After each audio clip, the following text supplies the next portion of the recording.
Hello, everybody, and thank you for tuning in to the Liberty Report. With me today is Daniel McAdams. It's good to see you, Daniel. Good morning, Dr. Paul. It's good to be here, but I sort of have a sad story today, and I know you've seen the article and the report of a friend of Liberty that just passed away, and that's Peter Schiff's dad, Irwin Schiff. And when you know that story, it's really tragic that something like what happened to him happened in this country. Yeah, a lot of people refer to him as a real political prisoner, you know, and it's the circumstances of his death chained to a hospital bed in prison. It's just... Yes, and it's so difficult to understand. And Peter wrote a real nice tribute to him and for him since he passed away. And he was 87, but when he was 77, he was sentenced to prison for 14 years, actually for freedom of speech, because his theme in life really was to point out to the American people that the process of the IRS was unconstitutional and therefore illegal.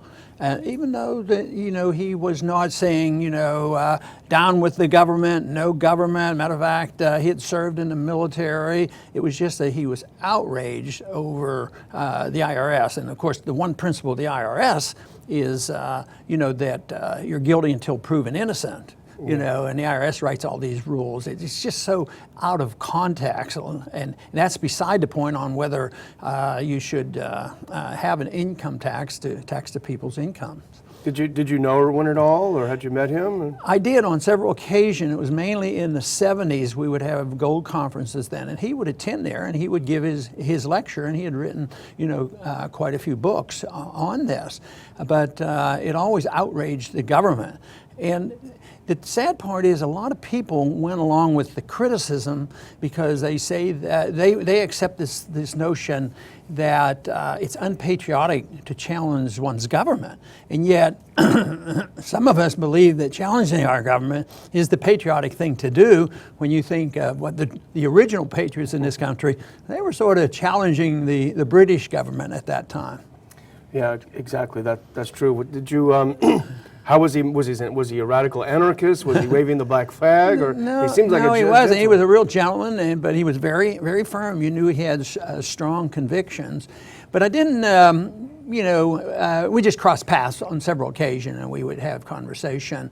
But the next time, of course, I had some personal thoughts about him was, in 2008 is when he was being moved from one prison to another prison, from the East Coast where he's with his family, could see his family, he was sick and having all kinds of problems. And Peter and I got to know each other. Then that was, matter of fact, probably in the middle of the 2008 campaign. Mm-hmm. And we had some work done in the congressional office, and I tried to intercede, but it was like talking to a stone wall.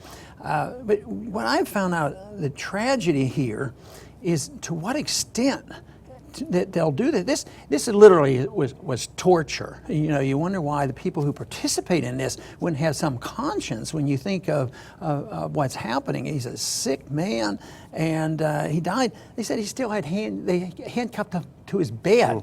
And he's 87 years old and dying of cancer, and they asked for just a chance that he could go with his family on his last days, and the government wouldn't do this. I wonder why this wouldn't be considered cruel and unusual punishment for somebody who never committed a violent act. I think he was absolutely sincere and probably right on all his arguments about the Constitution and the tax code, and that's how they're treated. So it's a rather scary thing, but I want to refresh people's memory because there is a famous quote by H.L. Mencken that my favorite. I wonder how H.L. Mencken would do today. He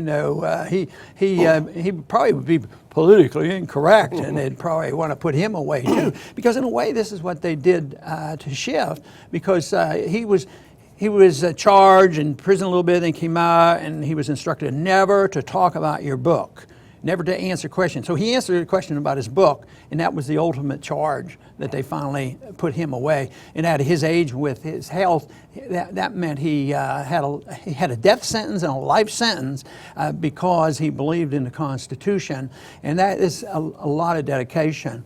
But let me just read this quote by H.L. Mencken, because it's been around a long time, but it sort of describes Irwin Schiff. The most dangerous man to any government is the man who is able to think things out without regard to the prevailing superstitions and taboos. Almost inevitably, he comes to the conclusion that the government he lives under is dishonest, insane, and intolerable. Pretty strong stuff, isn't it? Great quote. Yeah. So, but I think Irwin came to this conclusion, with many of have. I think, in my one book, I talked about truth, and when you have an empire, truth becomes treasonous. In a way, this was the ultimate treason, to challenge the government's ability to control it through the financial sector. Because if you have big government, the first thing they do is they tax, and then there's a limit. But it's the whole system. It isn't just the income tax. What about the borrowing tax? You borrow and pass it on to the next generation. You pay interest. That is a tax. It just sort of delays the payment. But what if you just inflate the money? Then you distribute the cost to different people. Usually the middle class gets punished that way. But it's the idea that big government has to be financed, and if you don't do it, you're unpatriotic. Sort of like, what about our arguments we use for staying out of war? Yeah. But would charge us with saying, well, you're unpatriotic, you don't support the troops, and all this other stuff. Pro-Saddam or pro-Putin. Yeah, but that's a lot of what is going on there. But just think in recent history, I mean, in the last few years, how many people have really had the heavy hand of government come down? And history will show they did us a big favor trying to wake us up, when it comes to people either teaching us what's going on or whistleblowing on actual facts. Yeah, sure. There's a long list of them from Snowden on down. We have plenty of them. Yeah, Kiriakou and they end up going to prison. Yeah. So, but they do this out of firm belief. But it's a real shame that the American people are able to tolerate this so much. But this idea, Irwin Schiff's father came to this country in 1908. And then his father was born 20 years later. And they're of Jewish descent, and they loved it. They came for freedom and economic prosperity and thought it was the greatest country in the world, and thrived. But just think of the transition.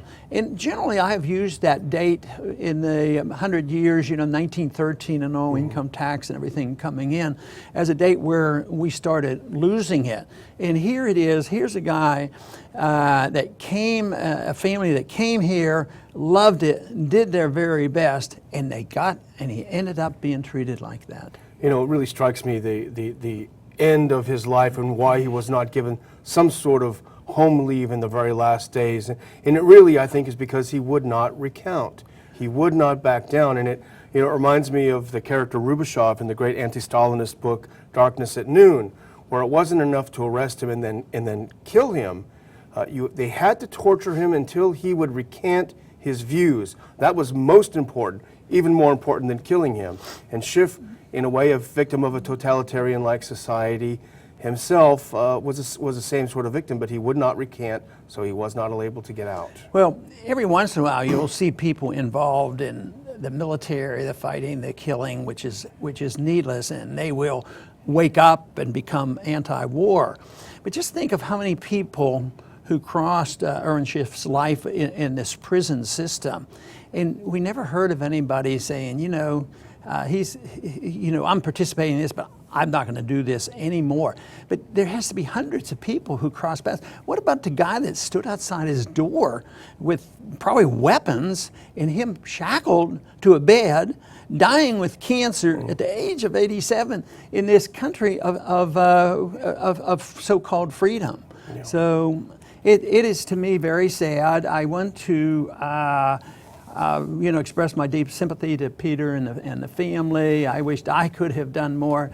But I think the greatest thing that we could do in honor of Irwin Schiff would be to continue the cause of liberty, and hopefully it isn't to the point where we can't talk about the IRS and we can't talk about the horrible wars and unconstitutionality, because we're desperately close to something climatically happening, and then I see it as an opportunity that we can restate our principles.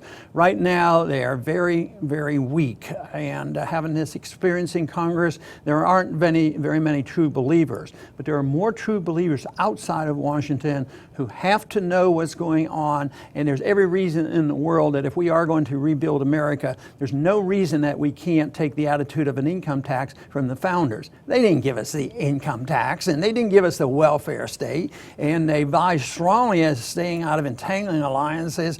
And I think there's a lot that we can do to renew those principles.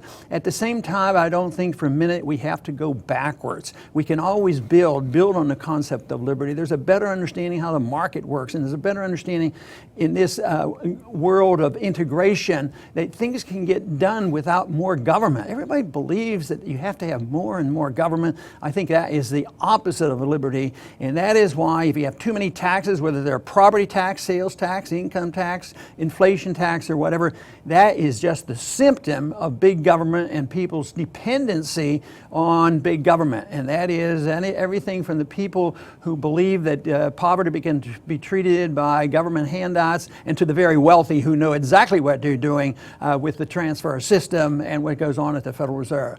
So I would like to say that we should take this as an opportunity to look at this carefully and recognize the sadness for the Schiff family, but hopefully we can use this to spur us on and to fight for the cause of liberty.